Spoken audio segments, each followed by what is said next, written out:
দেশের চিকিৎসা সেবার সর্বোচ্চ বিদ্যাপীঠ ও বড় ভরসার জায়গা ঢাকা মেডিকেল কলেজ হাসপাতাল। তবে এই হাসপাতালের বহির্বিভাগ থেকে শুরু করে বিভিন্ন ওয়ার্ডের টয়লেটগুলোর অবস্থা এখন শোচনীয়। পর্যাপ্ত রক্ষণাবেক্ষণ আর পরিষ্কার পরিচ্ছন্নতার অভাবে ব্যবহারের অনুপযোগী হয়ে পড়ছে অধিকাংশ টয়লেট, যা উল্টো স্বাস্থ্য ঝুঁকি বাড়িয়ে দিচ্ছে সাধারণ মানুষের। বাংলাদেশের শীর্ষ স্থানীয় হসপিটাল ঢাকা মেডিকেল, সেখানে রোগীদের জন্য যে ওয়াশরুমগুলো রয়েছে সেগুলোর অবস্থা ভয়ানক, সেগুলো মারাত্মকভাবে নোংরা, সেখানে যাওয়া যায় না।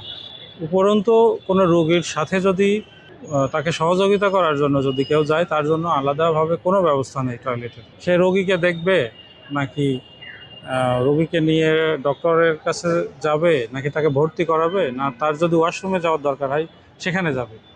এই ব্যবস্থাটা একেবারেই খুবই দুরবস্থা। এজন্য বাংলাদেশ সরকার এবং স্বাস্থ্য মন্ত্রণালয়, বিশেষ করে ঢাকা মেডিকেল কর্তৃপক্ষের দৃষ্টি আকর্ষণ করছি, আপনারা এই ব্যাপারে অতি সত্বর ব্যবস্থা গ্রহণ করুন এবং জনদুর্ভোগ দূর করুন। এটা সাধারণ মানুষের হসপিটাল, সাধারণ মানুষ এখানে বেশি যায়, কিন্তু তাদের এই দুরবস্থা দূর করার জন্য কর্তৃপক্ষ তেমন কোনো উদ্যোগ নেয় না। হাসপাতালের নতুন ও পুরাতন ভবনের বিভিন্ন ওয়ার্ডে ঘুরে ঘুরে দেখা যায় টয়লেটগুলোর দরজা ভাঙা, প্যান ও কমোডগুলো ময়লা আবর্জনায় ঠাসা। হাসপাতালে চিকিৎসাধীন এক রোগীর স্বজন আক্ষেপ করে বলেন, এখানে চিকিৎসার জন্য এসেছি সুস্থ হতে, কিন্তু টয়লেটের যে অবস্থা তাতে সুস্থ মানুষ অসুস্থ হয়ে যাবে। হসপিটালে ওয়াশরুমের যে অবস্থা দেখলাম, এটাতে মনে হয় না আসলে এই ওয়াশরুমগুলো মানুষ ব্যবহার করে। প্রশাসনের কোনো নজর নাই, মানে তারা দেখতেছে না যে এখানে কিছু একটা আছে। মানুষ এই জিনিসটার দৈনন্দিন কাজে এই জিনিসটা ব্যবহার হয়, এই জিনিসটা প্রয়োজন আছে। গেলাম, দেখলাম এখানের অবস্থা খুবই বাজে, যাওয়ার মতো অবস্থা নাই। মানে প্রত্যেকদিন পরিষ্কার রাখলে একটা জিনিস খুব সুন্দর হয়ে যায়। ওই জায়গাটা দেখলে মনে হয় যে ওই জায়গাটা কখনো ক্লিন করা হয় না। আমার মনে হয় যে হসপিটালে অবশ্যই ক্লিনার থাকে, যারা প্রত্যেকদিন পরিষ্কার করার কথা ছিল। তারা অবশ্যই তাদের কাজের অনিয়ম, তাদের দায়িত্বের প্রতি অনীহাই এই জিনিসটা তৈরি করছে। মানে তারা যদি দৈনিক না করে অন্ততপক্ষে সপ্তাহে একদিনও করতো, তাও জিনিসটা ব্যবহারযোগ্য থাকে। সরকারি যেহেতু হসপিটাল সরকারি, এখানে তো প্রচুর পরিমাণে মানুষ আসে। জনগণ, মানে সাধারণ যে মধ্যবিত্ত ফ্যামিলি বা তাদের চাইতে নিম্নবিত্ত ফ্যামিলি, তারা এখানে আসে। তারা সরকারি যে চিকিৎসা, ওই চিকিৎসার জন্য এখানে আসে। এখন আসার পরে যদি তার প্রাকৃতিক চাপ লাগে বা যাওয়া লাগে, প্রয়োজন হয়, সে কিন্তু ওই সরকারি যে ব্যবস্থা ওইটা ব্যবহার না করে বাইরে গিয়ে টাকা দিয়ে করতে হচ্ছে। আর ওখানে হচ্ছে যে হয়তো একজন পারতেছে, দুইজন পারতেছে, 3 নাম্বার যে আসছে সে হয়তো পারছে না। স্বাস্থ্য ঝুঁকির আশঙ্কা বিশেষজ্ঞ চিকিৎসকদের মতে, হাসপাতালের নোংরা টয়লেট থেকে ইউরিনারি ট্র্যাক্ট ইনফেকশন, ডায়রিয়া এবং চর্মরোগের মতো বিভিন্ন সংক্রমণ ছড়িয়ে পড়ার উচ্চ ঝুঁকি থাকে। বিশেষ করে অস্ত্রোপচারের রোগীদের জন্য এই পরিবেশ অত্যন্ত বিপজ্জনক।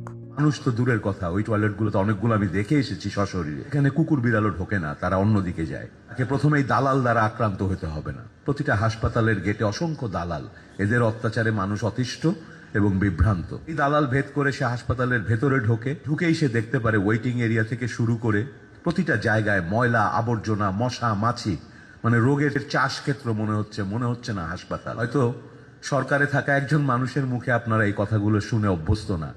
আমি এটা বলছি এই কারণে যে জিনিসটা ভয়াবহ পর্যায়ে চলে গেছে। সাধারণ মানুষ সেই ময়লার ভেতরে বসে থাকে ঘন্টার পর ঘন্টা। তারপরে সে চায় একজন ডাক্তার তাকে দেখুক, একটু যত্ন করে দেখুক। তারপরে সে চায় 4টা ওষুধ লেখা থাকলে 2টা ওষুধ যেন সে অন্তত হাসপাতাল থেকে ফ্রি পায়। আর যদি তাকে 4টা টেস্ট দেওয়া হয়, 2টো টেস্ট অন্তত বিনামূল্যে তার হাসপাতালটাতে সে যেন করতে পারে। আমার কাছে মনে হয়েছে এইটুকুই হচ্ছে একটা সাধারণ মানুষের চাহিদা আমাদের স্বাস্থ্য ব্যবস্থার কাছে। এই সাধারণ মানুষের সংখ্যা কোটি কোটি। আমরা যারা প্রিভিলেজড, এই রুমে আমরা সবাই যারা আছি, আমরা প্রত্যেকে প্রিভিলেজড, কেউ বেশি কেউ কম। তো বাংলাদেশের শতকরা 80% মানুষ, তারা কিন্তু ওই গ্রুপটাতে যাদেরকে এই সরকারি স্বাস্থ্য ব্যবস্থার মধ্যে যাওয়া ছাড়া আর কাছে কোনো বিকল্প অপশন নাই। এই যে কোটি কোটি মানুষ, সে একটা ময়লা ছাড়া জায়গায় বসে ডাক্তারের অপেক্ষা চাচ্ছে, ঢোকার মুখে দালালের অত্যাচার থেকে বাঁচতে চাচ্ছে। অনেক ঘন্টা অপেক্ষার মধ্যে তার টয়লেটে যেতে হলে, মানুষ তো দূরের কথা, ওই টয়লেটগুলোতে অনেকগুলো আমি দেখে এসেছি সশরীরে। এখানে কুকুর বিড়ালও ঢোকে না, তারা অন্যদিকে যায়। এবং সে চিকিৎসা, একজন চিকিৎসকের সাথে দেখা হোক, একজন স্বাস্থ্যকর্মী প্রশিক্ষিত